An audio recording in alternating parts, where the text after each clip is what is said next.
ہر عمل کا ایک نتیجہ ہے. اور یہ بات میں آپ کو کہہ رہا ہوں کہ اس وقت ہم جو بھی عمل، جو بھی خیال، جس خیال سے زندگی گزار رہے ہیں، اس کے اثرات ہمارے قلب پر فوراً ہوتے ہیں.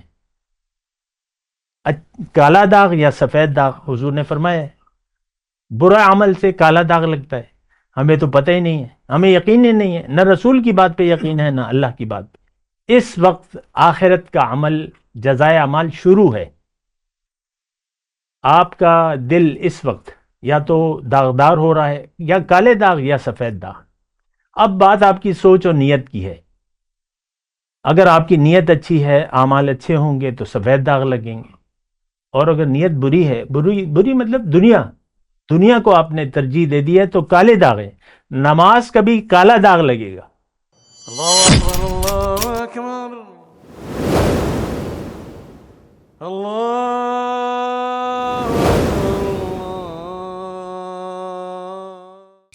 اللهم صل على سيدنا محمد وعلى آل سيدنا محمد بعدد كل ذرة مئة ألف ألف مرة. سامعین و ناظرین کرام، السلام علیکم ورحمۃ اللہ وبرکاتہ. آج کا ہمارا موضوع آخرت پر یقین، مگر کیسے، یعنی ہم کیوں کر اور کیسے آخرت پر یقین پیدا کریں. دیکھیں، اللہ تعالیٰ نے یہ تمام آپ صورتحال کو ذرا ذہن میں رکھیں اور دیکھیں. اس وقت ہم جس دنیا میں رہ رہے ہیں، اس کو کس نے بنایا ہے؟ تمام کائنات کا خالق کون ہے؟ اللہ ہے. اس دنیا میں مقصود کائنات کون ہے؟ وہ آج کا انسان ہے. تمام کائنات کا خلاصہ میں ہوں، آپ ہیں. اچھا، اب یعنی اس میں ایک بات یہ بھی ہے کہ اللہ تعالیٰ نے ہمیں دیگر مخلوقات سے الگ پیدا کیا ہے. وہ یہ ہے کہ دیکھیں، اس میں تھوڑی سی وضاحت یہ ہے کہ تمام مخلوقات، ہر چیز اللہ تعالیٰ نے میرے لیے بنائی ہے. اور یہ دنیا اور اس کی تمام نعمتوں کا محور حضرت انسان ہے. ابھی دن کے 11 بجے ہیں، آپ لوگوں نے ناشتہ کیا ہے نا؟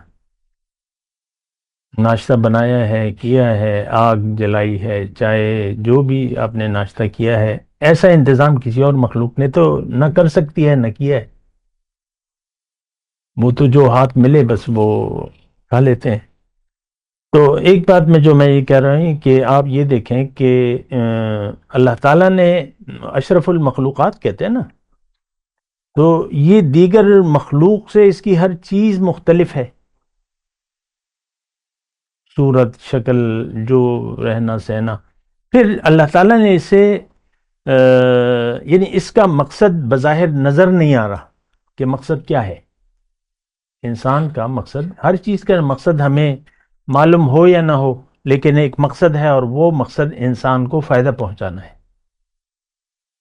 اب جب ہم یہ گوبھی کھاتے ہیں، شلجم کھاتے ہیں، اس کا مقصد کیا ہے؟ کیوں بنائی ہے اللہ؟ میرے لیے بنائی ہے. یہ جانور جو ابھی عید الاضحیٰ قریب ہے، یہ جانور ہمارے لیے یہ کیوں بنائے ہیں؟ حالانکہ بڑے بڑے جانور آئے ہوئے ہیں. تو کس نے بنائے ہیں اور کس کے لیے بنائے ہیں؟ جواب واضح ہے، ہمارے لیے بنائے. ہمارا مقصد نظر نہیں آ رہا، ہمیں نظر نہیں آ رہا کم از کم، کیونکہ ساری زندگی آپ دنیا کو مدعا بنا کے زندگی گزارتے ہیں، اور جب موت آ جاتی ہے سب کچھ چھوڑ چھاڑ کے چلے جاتے ہیں. کچھ لے جاتے ہیں آپ اپنے ساتھ، پھر انسان کی تو تکہ بوٹی بھی نہیں بنتی. جس طرح آپ بکریوں کی یا گائے کی یا جو تکہ بوٹی بھی نہیں بنتی. تو یہ دیکھیں، یہ ذرا سوچ سمجھ کی باتیں. ہمارا مقصد نظر نہیں آ رہا. اب ہم بنانے والے سے پوچھیں گے، جس نے ہمیں بنایا ہے، پیدا کیا ہے، جو خالق ہے. خالق تو نظر آ رہا ہے، یہ نہیں کہ خالق نظر نہیں آ رہا. خالق تو نظر آ رہا ہے،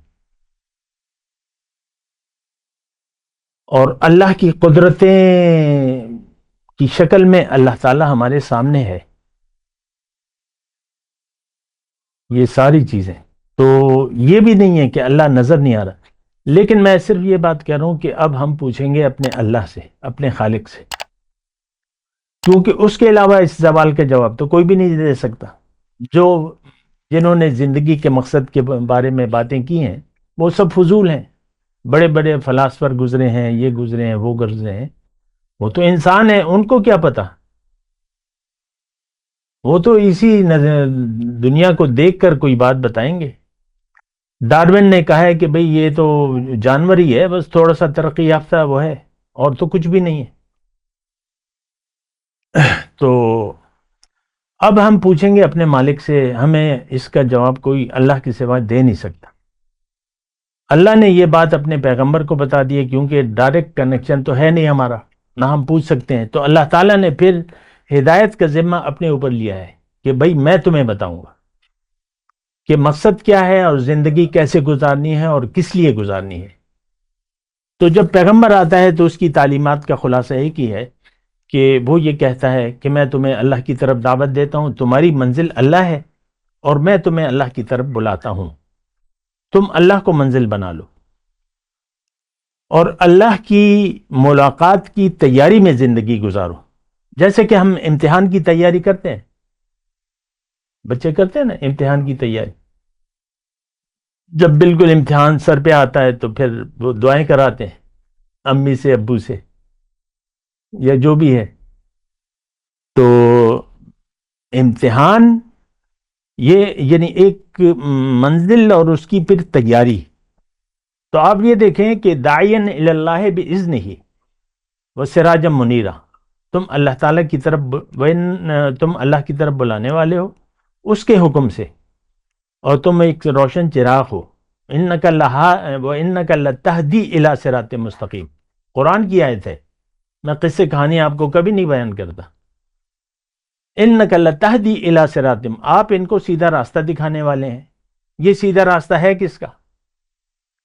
صراط اللہ الذی لہ ما فی السماوات والارض. آپ ہر نماز کی ہر رکعت میں پڑھتے تو ہیں کہ اہدنا صراط المستقیم، دعا مانگتے ہیں نا اللہ تعالی. آپ کو پتہ نہیں ہے کہ صراط مستقیم ہے کیا، اس کی منزل کیا ہے، اس کا انتہا کیا ہے. وہ تو قرآن میں لکھا ہوا ہے صراط اللہ الذی لہ ما فی السماوات والارض. یہ تو اس ذات کا راستہ ہے جس نے زمین اور آسمان پیدا کیے ہیں. پھر اللہ تعالیٰ نے خود فرمایا کہ پیغمبر نے ان ربی علی صراط مستقیم، کہ میرا رب تو سیدھے راستے پر ہے. تو اللہ منزل، اور اللہ کے رسول نے واضح طور پہ فرمایا کہ لوگوں، اللہ تعالیٰ نے تمہیں دنیا کے لیے نہیں بنایا، ایسے نہیں کہ تم دنیا کی رنگینوں میں کھو جاؤ. تمہاری منزل تو اللہ ہے، آخرت ہے، تم نے اس کی تیاری کرنی ہے. تو یہ کہہ دیا. یہ ساری اب وہ خبریں ہیں جو ہمیں سنائی جا رہی ہیں قرآن سے، اور نبی نے ہمیں بتایا ہے. تو اب بات یہ ہے، موضوع ہمارا یہ ہے کہ آخرت پر یقین کیسے. دیکھیں یہ بڑی آسان بات ہے سمجھنے کے لیے. اس کائنات، اس اللہ تعالیٰ نے جو کائنات بنائی ہے نا، اس میں جو بھی اعمال ہو رہے ہیں اس کا ایک نتیجہ ضرور سامنے آ رہا ہے. عمل اور اس کا نتیجہ، بغیر سبب کے کوئی عمل نہیں ہوتا، بغیر عمل کے کوئی نتیجہ نہیں ہوتا. یہ ایک عام بات ہے، یہ اصول ہے. تو اسباب، اللہ تعالیٰ نے اسباب پیدا کر دیے ہیں. اگر زمین ہے لیکن اس میں اگر آپ فصل نہ بوئیں کوئی بھی، تو فصل اگے گی؟ اگر فصل چاہتے ہیں تو آپ کو زمین بنانی ہوگی، بیج بونا ہوگا، جو بھی ہے پانی دینا ہوگا، اس کی رکھوالی کرنی ہوگی، پھر ایک نتیجہ سامنے آئے گا. ہر نتیجے کے لیے عمل پر ہم یقین رکھتے ہیں. ابھی میں نے آپ کو بتایا 15-16 سال بچوں پہ آپ لاکھوں روپے اڑا دیتے ہیں، اللہ کی راہ میں تو 1 روپیہ نہیں دیتے، لیکن آپ کو یقین ہے کہ اس کا ایک نتیجہ ملے گا. مجھے ایک دن میرا بیٹا ڈپٹی کمانڈنٹ بن جائے گا، کرنیل صاحب بن جائیں گے، میجر صاحب بن جائیں گے، یا کوئی کچھ بھی بن جائے گا جس کو آپ نے دماغ میں لگایا ہوا ہے. تو ایک دن وہ خواب ہو جاتا ہے. بعض اوقات بیٹا ہی مر جاتا ہے، ہارٹ اٹیک ہو جاتا ہے، حادثہ ہو جاتا ہے، اور یعنی آدھے راستے میں بیٹا چلا جاتا ہے. پھر آپ بڑے ناراض ہوتے ہیں، یہ کیا ہو گیا. تو دیکھیں یہ جو بات میں نے آپ کو کہی، ہم جو دنیا میں اس وقت بھی آپ تھوڑا سا یعنی سفر کرتے ہیں، آپ ایک مقام سے 10 فٹ کے فاصلے پہ ہے مقام، تو وہاں پر جانے کے لیے آپ کو ایک عمل کرنا پڑے گا، زمین کو پیچھے دھکیلنا ہوگا، تو اس کے نتیجے میں آپ آگے بڑھیں گے۔ تیسری طرح آخرت کی مثال ہے، اللہ تعالیٰ نے یہ فرمایا کہ تم جو بھی زندگی گزارو گے اس کا ایک نتیجہ تمہیں ضرور ملے گا۔ دنیا نتیجے کی جگہ نہیں ہے، دنیا عمل کی جگہ ہے، اچھا عمل برا عمل۔ اس وقت ہم آج کا مسلمان برا عمل کر رہا ہے، اس کو نتیجے پر یقین نہیں ہے، گناہ کے لیے کوئی کونا کھدرا چوری چھپے، ہے نا، آپ چور چوری کرتا ہے وہ چھپ کے کرتا ہے نا، وہ کہتا ہے مجھے کوئی نہیں دیکھ رہا۔ جب چور چوری کرتا ہے وہ کوئی، یا ابھی کل ہی ایک عورت تھی تو اس کا مسئلہ میں نے سنا، وہ کہہ رہی ہے میرے بھائی نے ہمارا حق دبا لیا ہے، بہنوں کا حق، جائیداد میں حق نہیں دے رہے، مانگتے ہیں تو لڑتے ہیں جھگڑتے ہیں، تو بہنیں کمزور ہیں۔ اب وہ جو قابض ہیں میراث پر، وہ ان کو پتہ ہے کہ بھئی اس کا ہم حق کھا لیں گے اور بس ہضم ہو جائے گا ہمیں۔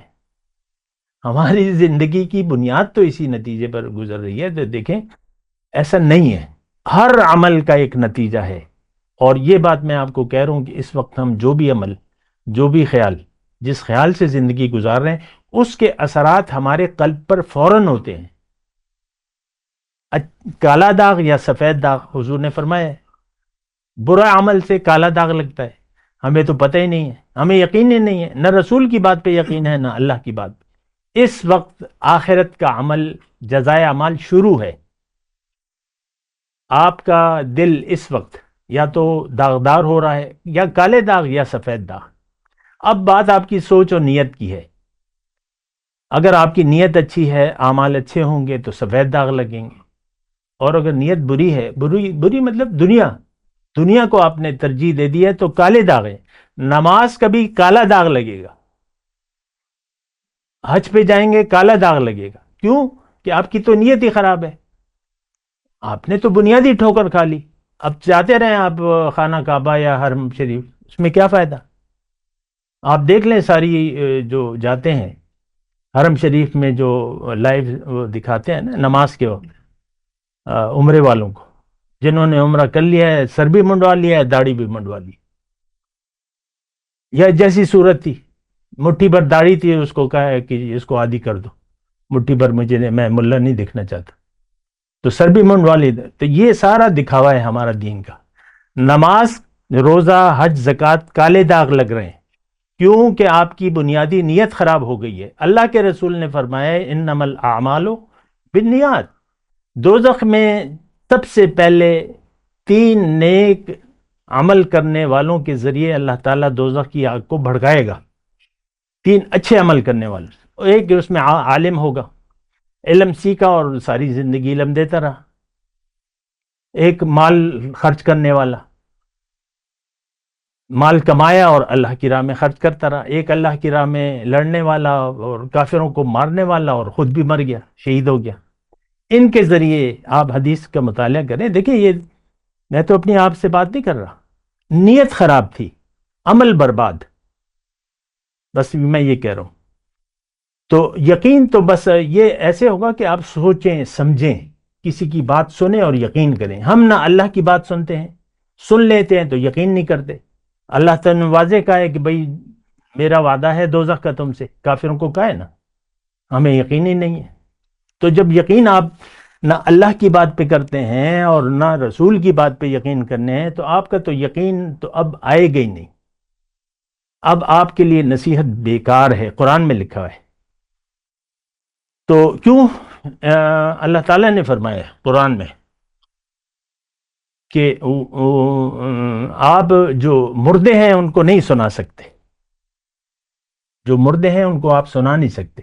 تو یہ قبر کے مردے تو نہیں، یہ تو دل جس کا مردہ ہو جائے، جو دنیا کی محبت میں لالچی ہو، تو اس کو کوئی نصیحت کام نہیں دیتی۔ یہ ایک بات نوٹ کر لیں، اللہ تعالیٰ نافرمان لوگوں کو ہدایت نہیں دیتا۔ ان اللہ لا یہدی القوم الفاسقین۔ اگر آپ نے ارادہ کر لیا ہے کہ میرے لیے کوئی اہمیت نہیں ہے اللہ کے حکم کی، رسول کے طریقے کی، اب آپ فاسق ہیں، اللہ تعالیٰ اب آپ کو ہدایت ملے گی، آپ نہیں چاہتے نا۔ وآخر دعوانا الحمد للہ رب العالمین. مولاي صل وسلم دائما أبدا على حبيبك خير الخلق كلهم.